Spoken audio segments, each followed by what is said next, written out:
Pastors and bishops are pressuring Illinois lawmakers not to repeal the Parental Notification Act of abortion. It requires doctors to notify parents when minor children want an abortion. Our Capitol Bureau Chief, Mark Maxwell, is live at the Capitol with the latest on this controversial debate. Mark, some Illinois Democrats want to relax the law. Jennifer, we saw the religious right push back in force today. More people in the Capitol than I've seen since the start of the pandemic. A busload of pastors from largely the Chicago area boarded that bus and traveled to Springfield today. Some local Catholic clergy and bishops also joining them for a press conference and a rally.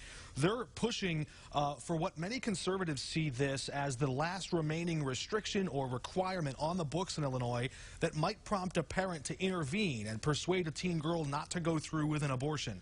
Pro-choice groups argue that some girls in volatile homes could invite real danger if they had to tell their parents about their plan to seek an abortion. And right now, girls in that position have to go to a court to seek a waiver from that law. But the big push appears to be working. Some progressive Democrats are not sold on changing the law. I think parents do have a right to know. The PNA is a legal thing that is very complicated. A lot of our members are not sold that this is the thing that we need to do yet. These laws exist to protect the rights of parents to fulfill the duty that God has entrusted to them and that no government can take away.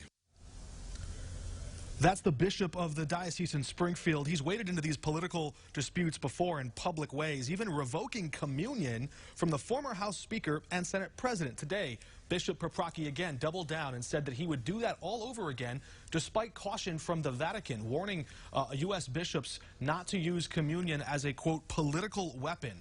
One other pastor from Arlington Heights also said he supports the Texas abortion restriction. In fact, he thinks it could go even farther. He wants Illinois lawmakers to go beyond just protecting the Parental Notification Act and actually restrict access to abortion here. That right there was what many Illinois Democrats were trying to push back against any semblance of a barrier to this PNA debate. We'll have more on that throughout the rest of the week as that debate could advance. Reporting in the House in Springfield, Mark Maxwell, WCIA 3, your local news leader. Mark, thank you.